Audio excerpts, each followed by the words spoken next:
மா கைய கூடன்னு சொல்றேன்ல. கங்க்ராச்சுலேஷன்ஸ்மா. எதுக்கு? நீ பெரிய ஆளுமா. ஃபாரின்ல படிச்ச பொண்ணு உனக்கு மருமகளா வர நீ கொடுத்து வச்சிருக்கணும்ல. சை ஆயமுட்ரி. அந்த சரவணன மகன்னு சொல்றதுக்கே எனக்கு அருவருப்பா இருக்கும். இதுல இவ மருமக வரையா? சை. ஆமா, தனியா இருக்கும்போது நல்லா பேசுற, ஆனா உடனே அவனை பார்த்ததுமே சரவணா சரவணான்னு அப்படியே உருகுறியே. எல்லாம் உங்களுக்காக தாண்டி. இந்த சொத்தை உங்க 2 பேர் பேர்லயும் எழுதி வைக்கணுங்கிறதுக்காக தான். இந்த மாதிரி கண்டவன் மேலாம் பாசம் காட்டுற மாதிரி நடிக்க வேண்டியிருக்கு. அவன் பேர்ல தான் சொத்து இருக்கிறதெல்லாம் ஓகே, ஆனா இவெல்லாம் யாருமா?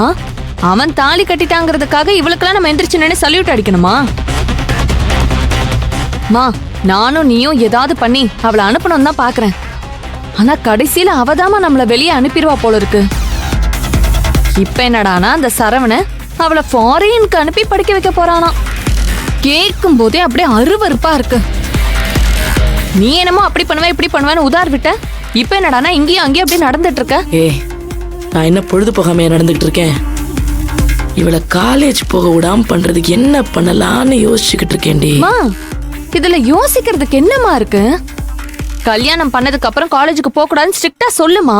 லூசாடி நீ. எப்படி சொல்றது அந்த மாதிரி? மா, நீ தானம்மா இங்க எல்லாமே.